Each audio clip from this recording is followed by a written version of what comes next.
नमस्कार, मैं हूं आपके साथ अमन चोपड़ा।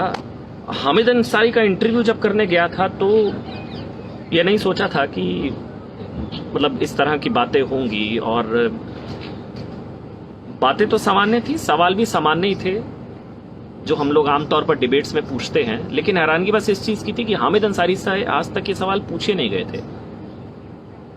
जब उनकी तरफ से किताब में हुआ ये था कि मेरे को किताब दी गई हामिद अंसारी की और कहा गया कि आपको इंटरव्यू करना है हामिद अंसारी का, तो वो एक पत्रकार की तरह मैंने उनकी हामिद अंसारी की किताब पढ़ी।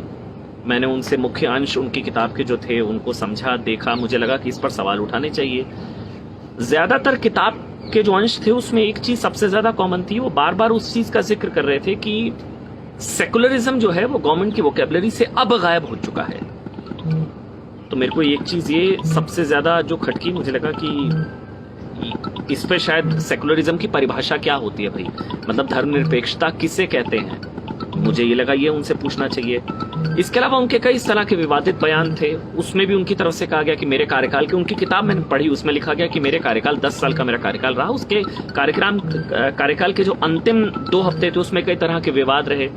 नेशनल लॉ स्कूल में उनकी तरफ से जो संबोधन दिया गया था उसमें उनकी तरफ से कहा गया था कि मुसलमान डरे हुए हैं, मुसलमान असुरक्षित है। मुझे लगा पूछना चाहिए कि उनको लगता है कि अभी भी डरे हुए हैं। अगर वो कहते हैं सेकुलरिज्म खतरे में है तो क्या 2014 के बाद खतरे में आया? क्या 2014 से पहले सेकुलरिज्म खतरे में नहीं था? और सेकुलरिज्म होता क्या है? बार बार उनकी तरफ से जब कहा जाता है कि मुसलमान डरे हुए हैं, मुसलमान असुरक्षित हैं, तो इसके पीछे की वजह क्या थी? मुझे लगा कि भाई जानना चाहिए, क्योंकि हो सकता है अगर मैं कहीं मिस कर रहा हूं, मैं कुछ चीजों को नहीं देख पा रहा बतौर पत्रकार, तो वो मेरी कमी है। तो मैंने उनसे 40 मिनट का जब इंटरव्यू लिया, मैंने उनसे कम से कम 40 बार ये पूछा कि आप हामिद अंसारी जी, आप मुझे एक वजह बता दीजिए कि हाँ इस वजह से मुसलमान डरे हुए हैं, क्योंकि वो आप खुद मुसलमान हैं। और ऐसा तो नहीं हुआ कि आपके धर्म की वजह से देश ने आपको जो है नकारा, मतलब सराखों पर बिठाया आपको। तो हामिद अंसारी तो सबसे सम्मानित, मतलब वो उपराष्ट्रपति रहे 10 साल। ये सवाल मैंने उनसे कई बार पूछा, जो लगातार आपने देखा होगा कि आप 10 साल उपराष्ट्रपति रहे। आप सर्वपल्ली राधाकृष्णन के बाद ऐसे शख्स जो लगातार 2 साल, जिनका लगातार दूसरा कार्यकाल उनका रहा, अलीगढ़ मुस्लिम यूनिवर्सिटी के वाइस चांसलर रहे, राष्ट्रीय अल्पसंख्यक आयोग के अध्यक्ष रहे, तमाम देशों में भारत के राजदूत रहे, यूएन में परमानेंट रिप्रेजेंटेटिव रहे कुछ सालों के लिए, तो सब कुछ दिया इस देश ने। तो फिर आखिरी कार्यकाल के आखिरी दिन आपको ऐसा क्यों लगा कि देश असुरक्षित है मुसलमानों के लिए? मैंने उनसे पूछना चाहा। मैंने इस चीज, जब उनकी तरफ से शायद नाराजगी इस चीज को लेकर थी, जो बार बार वो उखड़ रहे थे इंटरव्यू में कि आप किताब पर बात करिए मेरे से। अब 350 पन्नों की किताब है, मैं किताब पर बात करूंगा, ठीक है किताब, वो मेरे से उम्मीद लगाए बैठे थे कि मैं कुछ सवाल ना पूछूं, मैं किताब पर बात करूं। अब किताब में भी मैंने, ठीक है, मैंने कहा चलिए किताब पर बात करते हैं। किताब के अंदर आपने ऐसी ऐसी चीजें लिखी हैं, उसको लेकर के आपको सफाई नहीं देनी चाहिए। अगर आप कहते हैं सेकुलरिज्म जो है वो अब गवर्नमेंट की वोकेबलरी से गायब हो गया, तो मैंने पूछा क्या 2014 से पहले सेकुलरिज्म सुरक्षित था? 2014 के बाद सेकुलरिज्म, आप 2007 से 2017 तक उपराष्ट्रपति रहे, 14 से 17 तक 3 साल के लिए आपको सेकुलरिज्म खतरे में नजर आया?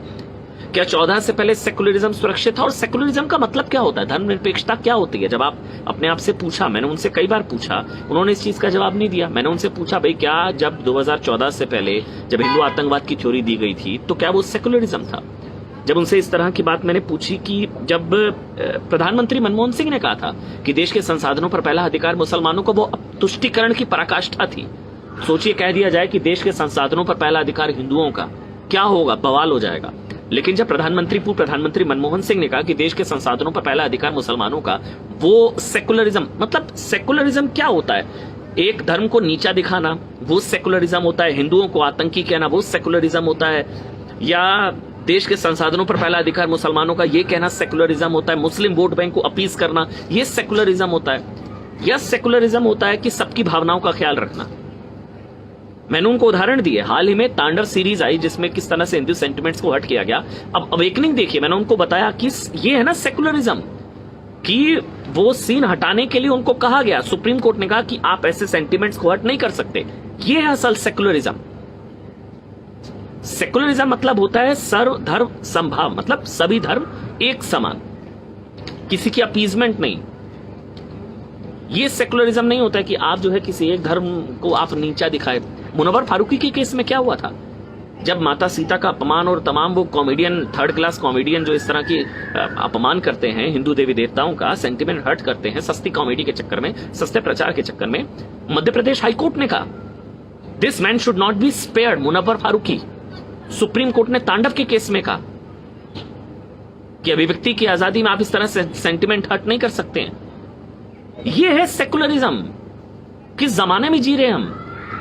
राम मंदिर की बात करेंगे तो कम्युनल हो जाएंगे, सेकुलर नहीं रहेंगे आप।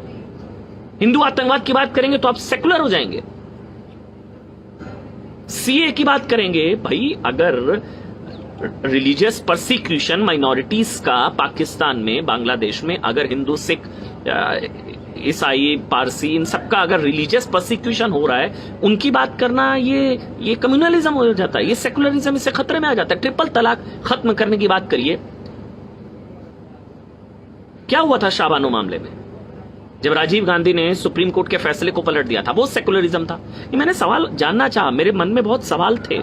अगर वो, और मैंने उनसे 10 बार पूछा, 50 बार पूछा, हामिद अंसारी जी, उन्होंने कहा लिंचिंग। मैंने उनसे पूछा लिंचिंग का, तो लिंचिंग तो हिंदुओं की भी होती है। उन्होंने बोला नाम बताइए, मैंने नाम गिना दिए। मैंने बोला धर्मराज हदरो, दुलाल कुमार, त्रिलोचन महतो, पश्चिम बंगाल की लिंचिंग, केरल की लिंचिंग, महाराष्ट्र में 2 साधुओं को मार दिया गया, हिंदुओं का नरसंहार, हत्याकांड, कश्मीरी पंडितों का नरसंहार। कश्मीरी पंडितों का जो नरसंहार था वो क्या था?